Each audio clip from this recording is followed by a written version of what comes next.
Son las 8:30 de la noche en Bogotá, Quito y Lima. Continuamos en directo a América, edición nocturna. Seguimos comentándoles los principales hechos del día. Les agradecemos su sintonía y vamos con los titulares de esta jornada. La ciudad de Severodonetsk sigue siendo el foco de la ofensiva rusa por capturar la totalidad de la región de Lugansk en Ucrania.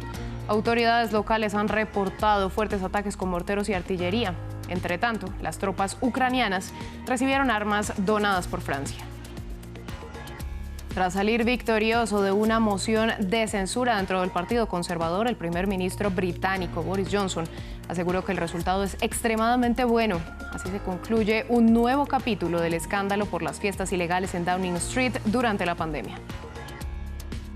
Una multitudinaria caravana de migrantes salió desde el sur de México rumbo a Estados Unidos. Justamente el tema migratorio es punto clave en la agenda de la 9ª Cumbre de las Américas que comenzó en Los Ángeles. Un encuentro marcado por varias ausencias.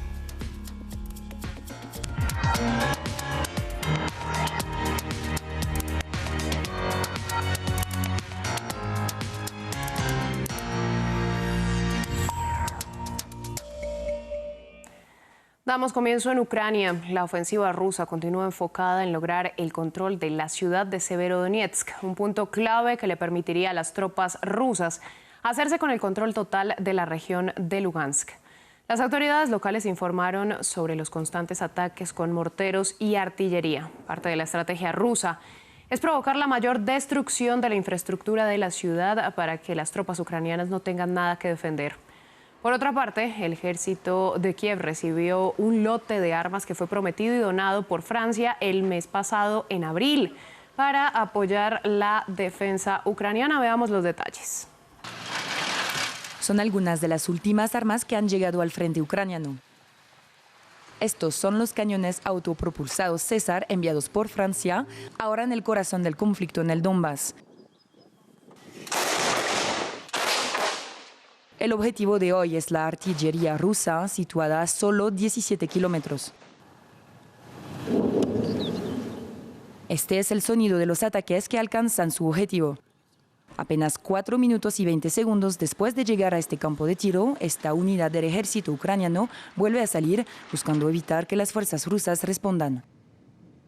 De vuelta a su base, este soldado ucraniano hace un balance con la ayuda de drones que sobrevuelan el objetivo después del disparo. Estas imágenes de un ataque anterior muestran presuntamente los daños, tanques enemigos destruidos y junto a ellos cuerpos de soldados rusos. Ese día debió ser realmente abrumador para el enemigo. Los soldados que sobrevivieron al ataque ese día trataron de correr y esconderse bajo los árboles. Con la ayuda de 6 cañones César, esta unidad dice haber aniquilado más de 80 piezas de artillería rusa. Hace apenas un mes, estos jóvenes soldados fueron entrenados para utilizar los cañones en una base militar en el sur de Francia. Nos enviaron a Francia para aprender a disparar con los cañones César. Nos dieron mucha información. Teníamos que aprenderlo todo lo más rápido posible. Solo teníamos 2 semanas de entrenamiento. El César es capaz de disparar 6 rondas en 1 minuto con obuses de un alcance de hasta 40 kilómetros. Los cañones están montados sobre camiones, una configuración que el ejército ucraniano dice que salva vidas. El ejército ruso utiliza técnicas modernas de vigilancia y drones para atacarnos, por lo que es importante que no permanezcamos demasiado tiempo en el campo de tiro. No podemos darle tiempo a devolver los disparos. El César es muy fácil de maniobrar, nos permite salir rápidamente. Ucrania cuenta con estas armas junto con otros sistemas de misiles de países como Estados Unidos y Reino Unido para reforzar su ofensiva contra el ejército ruso. En Reino Unido, el primer ministro Boris Johnson calificó como una victoria el haber superado la moción de censura dentro del Partido Conservador. El premier británico logró el apoyo del 59% de los diputados de su partido y reiteró que planea seguir al frente del gobierno. Asimismo, despejó dudas sobre la posibilidad de convocar elecciones anticipadas. Estas fueron sus palabras. Creo que este es un resultado muy bueno para la política y para el país. En este sentido, creo que es un resultado contundente, un resultado decisivo, y lo que significa es que como gobierno podemos seguir adelante y enfocarnos en las cosas que creo que realmente le importan a la gente. En otras noticias vamos a Nigeria, donde continúan las investigaciones sobre el tiroteo que dejó al menos 50 personas fallecidas y una decena de heridos. Los hechos ocurrieron durante un servicio religioso en la ciudad de Owo, al suroeste del país africano. La masacre ha conmocionado a la nación, que está acostumbrada a los hechos de violencia por parte de grupos radicales en los estados del norte del país. Además del silencio en la Iglesia Católica de San Francisco, en la ciudad nigeriana de Owo, lo único que queda es destrucción. El suelo y las paredes manchadas de sangre de las víctimas. Pruebas del tiroteo que dejó decenas de muertos el domingo en plena misa. Cuando la misa estaba a punto de terminar, oímos disparos, así que todo el mundo empezó a correr. Yo mismo corrí, pasé al lado del retrete y me caí allí, y me arrastré hasta la parte de atrás. Vi una madera en la pared, la empujé con la pierna y me caí al otro lado. Así escapé. Los criminales atacaron sin ni siquiera entrar en el lugar de culto, lanzando dinamita y disparando desde las ventanas, en plena festividad del Pentecostés. Ahora decenas de heridos se recuperan en el Centro Médico Federal, muchos de ellos menores. Volví corriendo a la iglesia y vi a mis 2 hijos y los trajimos aquí al centro médico. También vi a muchos heridos y a los muertos. En Nigeria hablamos de inseguridad. Con las banderas nacionales a media asta en honor a las víctimas, el Ejecutivo ha declarado 7 días de luto nacional. Les aseguro que sin duda encontraremos a quienes lo perpetraron. Los pescaremos y pagarán las consecuencias de este atroz crimen. Desde el gobierno acusan un crimen de odio claramente dirigido contra los cristianos católicos, pero todavía no se ha detenido ni identificado a ninguno de los autores del crimen. La ciudad de Los Ángeles, en California, Estados Unidos, es el escenario de la 9ª Cumbre de las Américas, evento que comenzó en la jornada de hoy. El anfitrión, el presidente Joe Biden, espera estrechar y fortalecer los lazos con el resto del continente. Sin embargo, la Casa Blanca no invitó a representantes de los gobiernos de Cuba, Nicaragua y Venezuela, lo que llevó a otros mandatarios a no asistir al evento. Asimismo, el mandatario uruguayo Luis Lacalle Pou no está presente por ser diagnosticado con COVID-19. Y a propósito de este encuentro diplomático, hoy una nueva caravana de miles de migrantes partió del sur de México rumbo a Estados Unidos.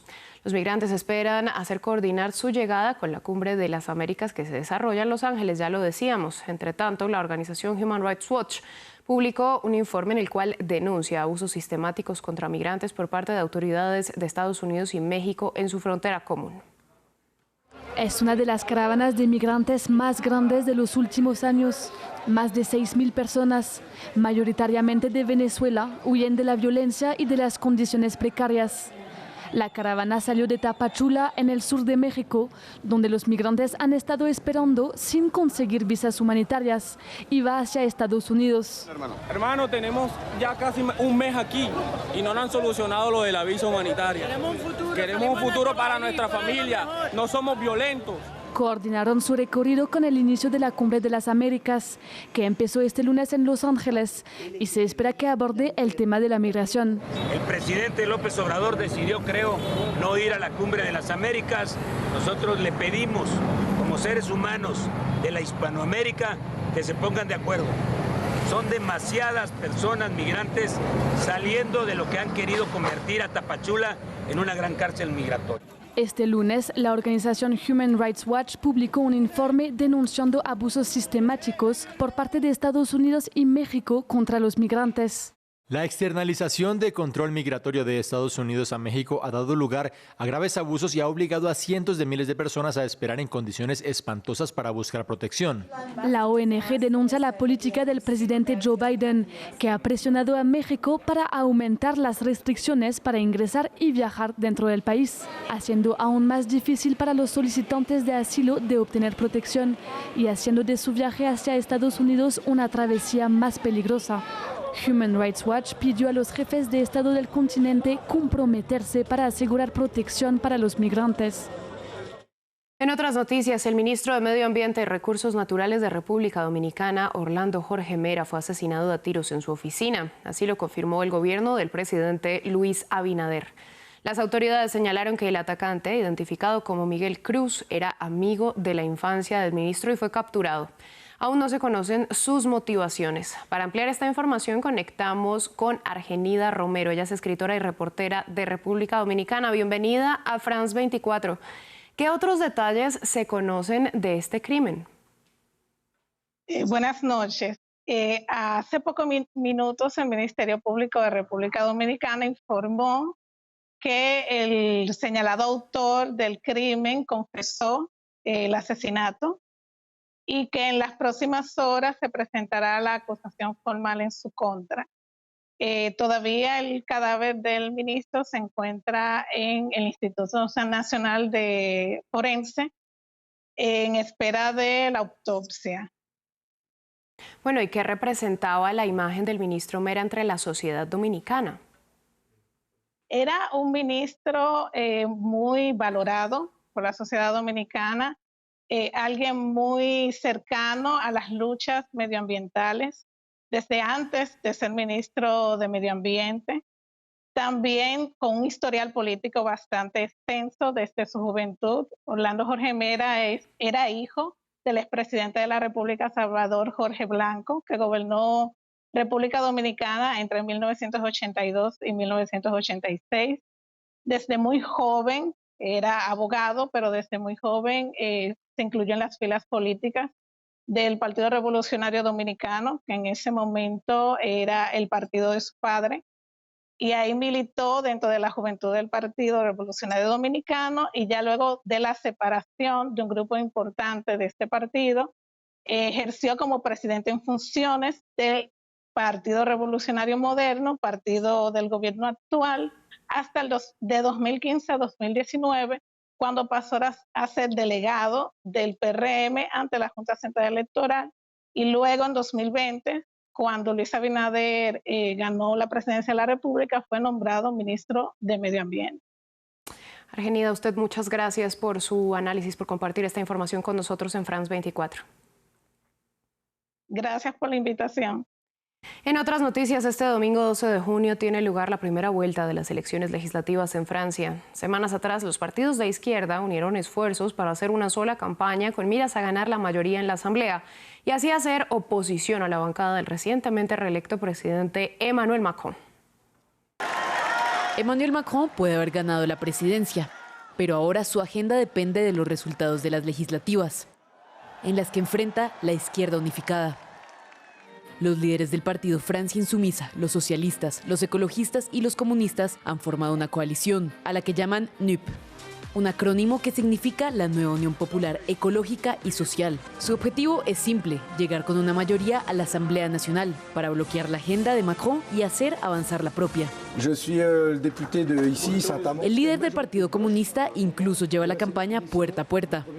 Las leyes no se hacen en el Elíseo, se hacen en la Asamblea. Y si hay una nueva mayoría en la Asamblea, el presidente está obligado a cambiar de gobierno y de primer ministro y a nombrar un gobierno de izquierda. Hay que explicárselo a la gente, es lo primero que tenemos que hacer y lo que hacemos todos los días.